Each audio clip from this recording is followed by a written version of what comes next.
In this video, I want to provide a hypothetical walkthrough of how you could have traded the AZH session this morning on gold. It's based on this Twitter post I did earlier this morning. Have a look at this. This is basically the notes of the trade. I'm going to go and look at the charts, okay? So this is not a position that I have taken, but it's something that I want to walk you through because there's a lot of key lessons that you can learn from this particular setup, okay? So firstly, this down here, always look at this time, right?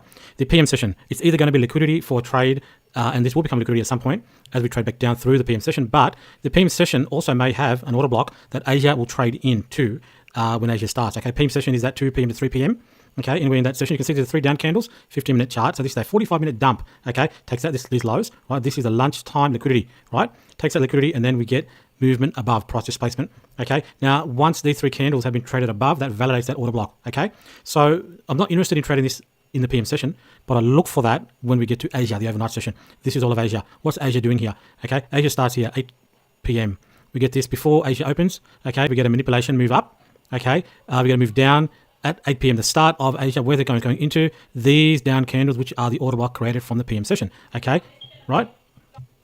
This down candle in itself becomes an order block, but the key thing is to know where is this going. Okay, it's going to these down candles, which are the order block from the previous PM session. That's important that these down candles take liquidity, okay? I only look at order blocks that take liquidity, okay?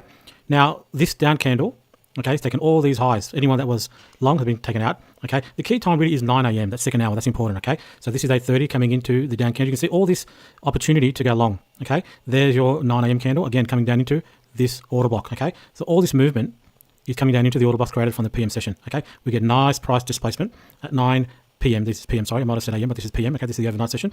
And what do? We come back again, 9:30, key. The second part of the second hour is important, okay? Timing is important, so coming down into this order block, right?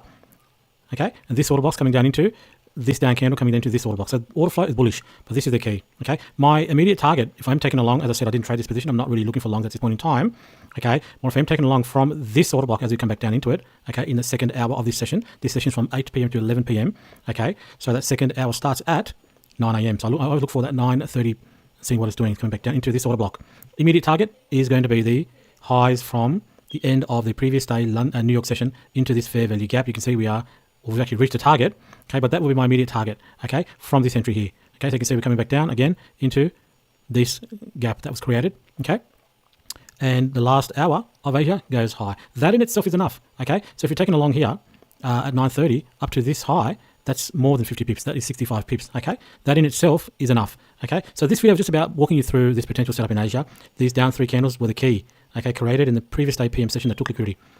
Any trade in Asia, okay, is going to be off that order block, and you can see that order block, how nicely it is respected all throughout the rest of the day, and then Asia dips into that, okay, at the open, and at key time second hour, after we get this price displacement, we can trade from this order block that was created, okay, and looking for price just to go above here. I mean, sure it can go higher, no problem, but we need to have easily identifiable targets. This is a fair value gap, there's a high there, so entry from here at 9:30, okay, based on everything I've discussed, is a very easy 50+ move trade in Asia, okay? So I hope the video was useful. You need to study these charts, okay? Study the notes I've put here, download this, print this out, refer back to it. Very clean setup. 3 down candles in the PM session, nice price displacement that validates the order block. You can see, you know, if I draw this horizontal line across from that order block into where Asia opens, you can see price moving down into the bullish order blocks, price displacement, okay? So that is where, if you're not confident in taking the bullish order block, taking an entry, as it's moving down, you can wait for price displacement, okay?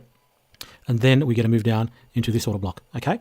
And then we get a price displacement, and as I said, initial targets are just going to be into this fair value gap at this high, and that's it. That's an easy target. I'm always looking for the easy targets. I don't care if it's going to go higher. I want the easy targets, the easy entry at the right time into the right price point, okay? Anyone that bought here has had to wait all this time to get this target. It's better to just wait for the right time in the session after seeing the price displacement, pull back into the order block, that's been validated by going into this order block, okay, and then waiting for that target and just taking the trade off and walking away, okay? Hope it was useful. I will now talk with you in a future video.